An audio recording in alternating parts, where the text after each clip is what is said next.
में एक railway station है झिंझक, वहीं पर बगल में एक कठारा गांव है। तो इनका जन्म 1911 में हुआ था, जब भारत देश गुलाम था। 1911 में इनका जन्म हुआ था। 1927-28 में इन्होंने मिडिल क्लास की परीक्षा उत्तीर्ण करके यह एक फॉरेस्ट, पहली नौकरी इनको फॉरेस्ट गार्ड की मिली थी 1932। तो ये फॉरेस्ट गार्ड की नौकरी कर रहे थे। और जो इनका जिस ये परिवार में थे, यादव परिवार था, लेकिन आर्य समाजी था। तो जो आर्य समाजी परिवार होता है तो वो थोड़ा सा पूजा पाठ से विलग रहता है, मतलब मूर्ति पूजा का विरोधी होता है।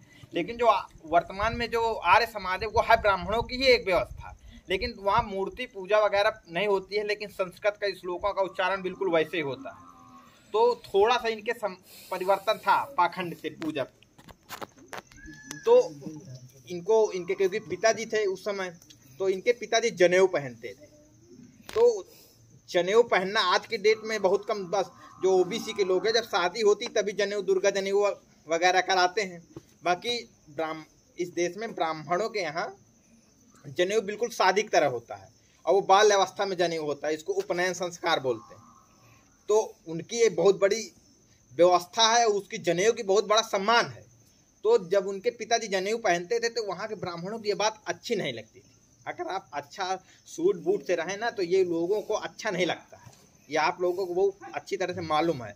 ये आपको अपने से नीच ही पसंद करते हैं। गंदे कपड़े मलमैटे पहने रहो, लेकिन अच्छा अगर उनसे ज़्यादा स्मार्ट दिख रहे हो तो इनको हजम नहीं होती है। अभी सोशल मीडिया में बहुत दिन पहले आया था कि एक लड़का राजस्थान का था, अच्छा उस पुष्ट मुच्छे रखाता था, तो सिर्फ मुच्छे रखाता था, जात का एससी था।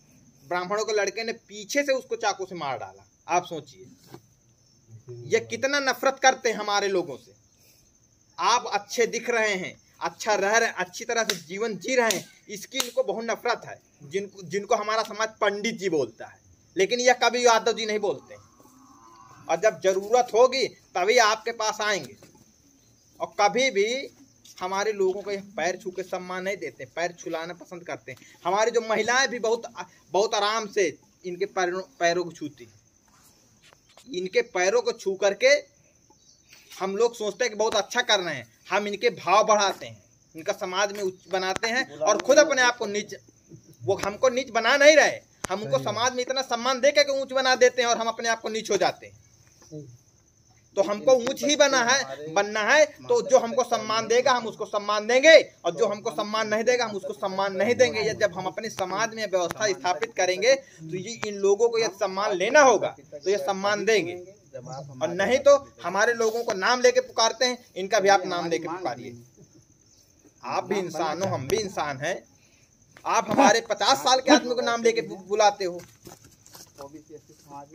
तो यह समाज में जन जागृति का कार्यक्रम इसीलिए किया जा रहा है कि आप ललाई सिंह यादव को जानिए। ललाई सिंह यादव के जब पिताजी का जनेऊ तोड़ देता है लड़का, आगे आगे जाते पीछे जाकर उनका जनेऊ तोड़ देता है उनका अपमान करने के लिए। तो उन्होंने जैसे जनेऊ तोड़ा तो उसने उसके पिता से बताया कि तुम्हारा लड़का मेरे माफी मांगेगा और भरी समाज में मेरे जनेऊ पहनाएगा, नहीं इसको लठ से मारूंगा। ब्राह्मण इसका बहुत विरोध किया, लेकिन वो भी जिद्दी थे। उनकी एक व्यवस्था थी। वैसे भी यादव अपने आप में अगर आ जाए तो लठ से हर काम करा सकता है।